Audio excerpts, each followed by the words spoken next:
Hello friends, आज हम बात करने वाले हैं लर्न और डाई बुक के बारे में, जिसको लिखा है एडवर्ड डी हेस ने। एडवर्ड कहते हैं कि इस पृथ्वी पे सर्वाइवल के लिए लर्निंग बहुत ज़्यादा ज़रूरी है। वो कहते हैं, यदि आज की इस कॉम्पिटिटिव दुनिया में तुम्हें सक्सेस पानी है तो लर्निंग तो करनी पड़ेगी। बिना सीखे आप लाइफ में कुछ भी नहीं पा सकते। आप जो भी जीवन भर सीखते हो वही आपके फ्यूचर में काम आएगा। एडवर्ड कुछ टिप्स भी शेयर करते हैं कि कैसे आप लर्निंग से प्यार कर सकते हैं। एडवर्ड एक किस्सा शेयर करते हैं कि जब वे बच्चे थे तब उनके लोकल स्टेशन पर एक बोर्ड लगा हुआ था। उस बोर्ड पर एक कोट लिखा था, नेवर स्टॉप लर्निंग। ये कोड लर्निंग की पावर को शो कर रहा था। ये कोट हमें इस बात की भी याद दिला रहा था कि स्कूल के बाद लर्निंग को रोकना नहीं चाहिए। अक्सर लोग क्या सोचते हैं कि लर्निंग का मतलब सिर्फ स्कूल है। ऐसा बिल्कुल नहीं है। लोग अक्सर लर्निंग को एक हार्डवर्क की तरह लेते हैं और इसकी वजह से बच्चों को ये लगने लगता है कि बड़े होने के बाद इस पढ़ाई से पीछा छूटेगा। ये एक बड़ी गलतफहमी है। एडवर्ड ये बात एक्सेप्ट करते हैं कि आज के टाइम पे लर्निंग से वो मज़ा हटा दिया गया है और सिर्फ नंबर के ऊपर ज़्यादा फोकस किया जाता है। पर असल में लर्निंग में मज़ा आज भी है और ये आपके फ्यूचर के लिए भी ज़रूरी है। एडवर्ड का ये भी मानना है कि जब हम लर्निंग को बंद कर देते हैं तो लगभग हम एक मरे हुए इंसान की तरह बन जाते हैं। और असल में पर्सनल डेवलपमेंट और बिजनेस में सक्सेस के लिए ये बात बिल्कुल सच है। अगर हम कोई नई चीज़ नहीं सीखना चाहते हैं तो इसका मतलब साफ है, आप कभी भी लाइफ में सक्सेस नहीं पा सकते। तो आज हम इस वीडियो में लर्निंग के बारे में जानेंगे। हम यहाँ ज़्यादातर एक कंपनी के पर्सपेक्टिव से बात करेंगे, पर आप उन्हीं चीज़ों को अपने पर्सनल डेवलपमेंट के लिए भी यूज़ कर सकते हैं। इस चैप्टर में एडवर्ड हमें लर्निंग की इंपॉर्टेंस समझाते हैं। वो कहते हैं कि मान लो जो पुराने लोग थे वो आग से लड़ते थे, उस टाइम पे जो बड़े बड़े जानवर थे उनसे लड़ते थे। मान लो कि जब उनको पता था कि अगर हम आग से लड़े तो मरना तय है, या बिना हथियार के इन बड़े जानवरों से लड़े तो भी हमारा मरना तय है। ये जानकारी उन्हें पता चली, तभी वो जिंदा बचे। तभी उन्होंने आग से बचना और जानवरों से लड़ना सीखा। अगर वो ये सब नहीं सीखते तो शायद वो जिंदा नहीं होते और नहीं आज हम जिंदा होते। यानी ह्यूमंस ने उनके स्टार्टिंग में कुछ सीखा, उसका फायदा हमें आज मिला। ये फायदा कि आज हम जिंदा हैं। हमने सीखा कि अपने फूड को कैसे पाया जाए। हमने सीखा कि रहने के लिए जगह कैसे बनाई जाए। हमने सीखा कि खुद की सुरक्षा कैसे की जाए और हमने धीरे धीरे नई चीज़ों का इन्वेंशन किया जो हमारी लाइफ को आसान बना सके। और जैसे ही हमने ये बेसिक चीज़ें सीख ली, उसके बाद फिर ह्यूमन सिविलाइजेशन डेवलप होने लगी। धीरे धीरे अक्षर बनाए गए, भाषाएं बनाई गई। किसी चीज़ को याद रखने के लिए या कोई बात दूसरों को बताने के लिए इन भाषाओं को इस्तेमाल किया जाने लगा। फिर हमने सीखना शुरू किया कि दुनिया आखिर कैसे काम करती है। हमने फिर ये भी सीखा कि खुद की लाइफ को कैसे चलाया जाए, क्या ज़रूरी चीज़ें चाहिए एक नॉर्मल लाइफ जीने के लिए। हमने ये भी सीखा कि दूसरों के बारे में कैसे सोचा जाए। अगर उन पहले के लोगों ने चलना बोलना भी नहीं सीखा होता तो शायद आज हम चलने में बोलने में इतनी महारत हासिल ही ना कर पाते। आज भी हमारे अंदर वो लर्निंग की चाह है, तभी तो कुछ पाने के लिए हम दूसरों को रास्ते से हटा देते हैं, न मिलने पे चिल्लाते हैं। और आज की दुनिया में हम इन सब चीज़ों को सीख कर खुश हैं। आज की दुनिया में लगभग कोई कमी नहीं है। आज जो हमें चाहिए वो हमें मिल जाता है। हाँ, हमें मेहनत तो करनी पड़ेगी कुछ भी पाने के लिए, लेकिन हमारे पास पाने का मौका तो है। आज के ज़माने में बहुत सारी अपॉर्चुनिटी है, पहले तो ये भी नहीं थी। एडवर्ड इस बात को भी एक्सेप्ट करते हैं कि हमें और नई चीज़ों के बारे में भी जानना चाहिए। हमें आउट ऑफ द बॉक्स भी सोचना चाहिए, पर यह कहना आसान है, करना नहीं। क्योंकि हम हमारी लाइफ के पहले 18 साल समाज के हिसाब से जीना सीखते हैं। एग्जाम्पल के लिए हमें यह सिखाया जाता है कि जब दो लोग बात कर रहे हों तो उनके बीच में नहीं बोलना चाहिए, हमें शांत रहना चाहिए। हमें यह भी सिखाया जाता है कि ज़्यादा बोलने वाले, दिखावा करने वाले या सब कुछ जानने वाले न बने। और इन सब ही सिखाई गई चीज़ों की वजह से हम अपनी अचीवमेंट, थॉट्स, इन सब को पीछे छोड़ देते हैं। एडवर्ड का मानना है कि कभी कभी ये सब चीज़ें हमें नुकसान पहुंचा सकती हैं। एडवर्ड ये भी मानते हैं कि किसी को रिस्पेक्ट देना अच्छी बात है, दयालु रहना अच्छी बात है, शांत रहना अच्छी बात है, पर आपको ये भी पता होना चाहिए कि कब आपको शांत होना चाहिए और कब आपको बोलना चाहिए। मतलब हमें सिचुएशन के हिसाब से ये सोचना चाहिए कि कब आपको बोलना है और कब आपको शांत रहना है। कोई भी इंसान अगर आपको कोई चीज़ सिखाता है तो इसका मतलब ये भी नहीं है कि वो चीज़ लाइफ की हर सिचुएशन में अप्लाई होगी। अगर आप हमारी बुक समरी अच्छी लग रही है तो बुक इनसाइडर को सब्सक्राइब करना ना भूलें। हम रिस्पेक्ट वाले एग्जाम्पल से ही समझते हैं। हमें तो ये सिखाया गया है कि अपनों से बड़ों की रिस्पेक्ट करो, लेकिन अपने से बड़े ही हमारे दुश्मन बन जाएं तो उस सिचुएशन में ये बात लागू नहीं होती। श्री कृष्ण ने अर्जुन को गीता इसीलिए तो सुनाई थी। अर्जुन को लगने लगा था कि इस युद्ध में अपने ही परिवार को मार के मुझे क्या मिलेगा।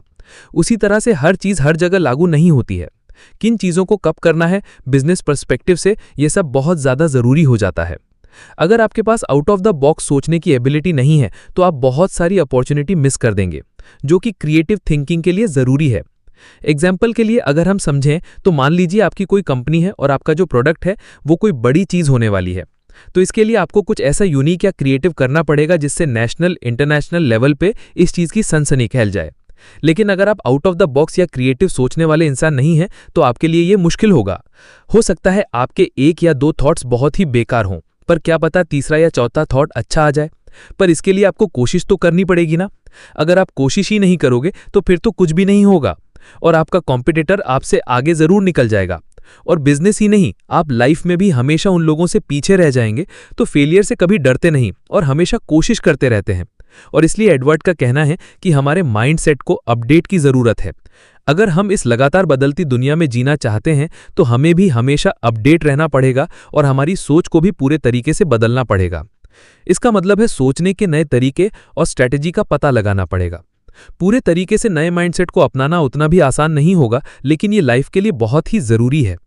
नए माइंडसेट और नई सोच को अपनाने के लिए आपको सबसे पहले अपने इमोशन पर कंट्रोल करना होगा। इंसान हमेशा उस चीज से ज्यादा डरते हैं जो कि उनको समझ नहीं आती या नहीं होती है। ये इसीलिए होता है ताकि हम सरवाइव कर सकें। हम अक्सर नई चीज को अपनाने में झिझकते हैं क्योंकि हम नहीं चाहते कि हम फेल हो जाएं या कहीं मूर्ख न बन जाएं। और कभी कभी तो हम इतना डर जाते हैं कि हम कोशिश ही नहीं करते। इसलिए यदि आप नई चीजें सीखना चाहते हैं तो आपको अपने इमोशन पर कंट्रोल करना पड़ेगा। Chapter 2, you need self starter. क्या आपने कभी कोई जॉब एप्लीकेशन या एड में कभी ऐसा देखा है जिसमें लिखा हो सीकिंग ए सेल्फ मोटिवेटेड एप्लीकेंट और नाउ हायरिंग सेल्फ स्टार्टर? क्या आपको पता है इसका क्या मतलब होता है? सेल्फ स्टार्टर बेसिकली वो इंसान होता है जो अंदर से असल में काम करने के लिए फुल्ली मोटिवेटेड होता है। सेल्फ स्टार्टर अपने काम को करने के लिए मोटिवेट रहता है। सेल्फ स्टार्टर्स अपने काम को करने के लिए मोटिवेट रहते हैं, उनके लिए बस काम ही सबसे ज्यादा जरूरी होता है। और ऐसे लोगों को कोई भी अपनी कंपनी में क्यों नहीं रखना चाहेगा, चाहे कोई बिग कॉरपोरेशन हो कि स्मॉल बिजनेस हो या कोई नॉन प्रॉफिट ऑर्गेनाइजेशन, सब ऐसे ही लोगों को रखना चाहते हैं।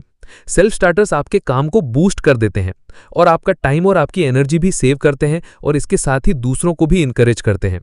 ये लोग आपकी कंपनी का जो भी प्राइमरी गोल है उसको पूरा करने में पूरी हेल्प करते हैं और आपकी ऑर्गेनाइजेशन को HPLO बना देते हैं। HPLO मतलब हाई परफॉर्मेंस लर्निंग ऑर्गेनाइजेशन। आपके ऑर्गेनाइजेशन का जो मेन कोर लर्निंग ही होना चाहिए। इसका मतलब ये भी नहीं है कि आपकी ऑर्गेनाइजेशन एक यूनिवर्सिटी बन जाए और आप सभी को लर्निंग के लिए इनकरेज करो, बल्कि इसका मतलब तो यह है कि आपकी ऑर्गेनाइजेशन लगातार ग्रोथ करती रहे। आपको किसी भी काम को करने के लिए बेस्ट और इफेक्टिव तरीके तो खोजने पड़ेंगे। इन सभी चीज़ों का मतलब यही है कि आपका हर एक एम्प्लॉय नए आइडिया, नए थॉट और रिस्क लेने के लिए तैयार हो।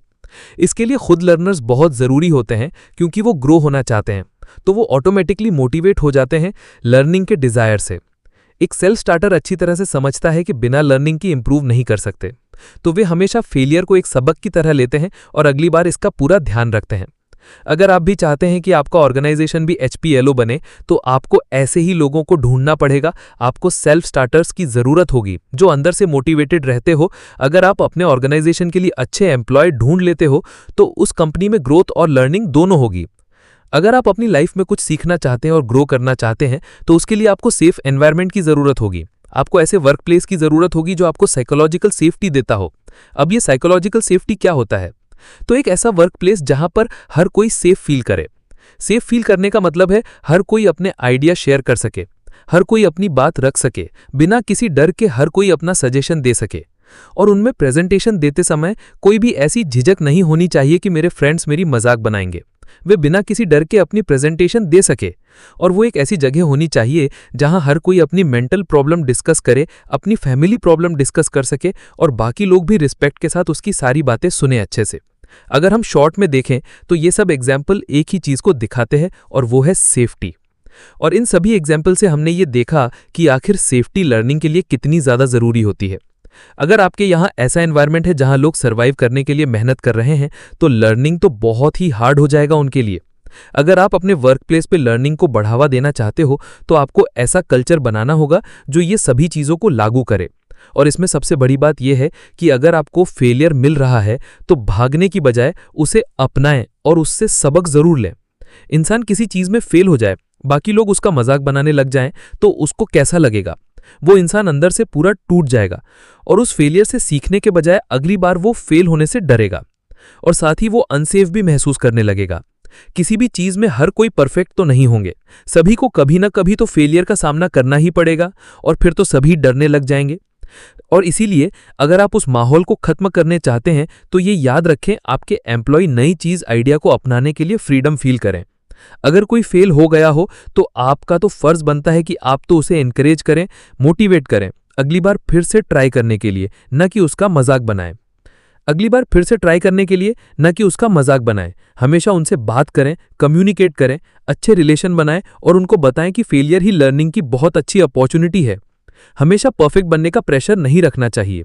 आपको एक ऐसे एनवायरनमेंट बनने की जरूरत है जहां हर कोई सीखने के लिए फोकस करे, न कि किसी से आगे निकलने के लिए। हर कोई हमेशा अच्छा नहीं कर सकता और यही सच्चाई है, लेकिन जो हमेशा सीखता रहता है वो जरूर आगे बढ़ता है। हमने एक सेंटेंस तो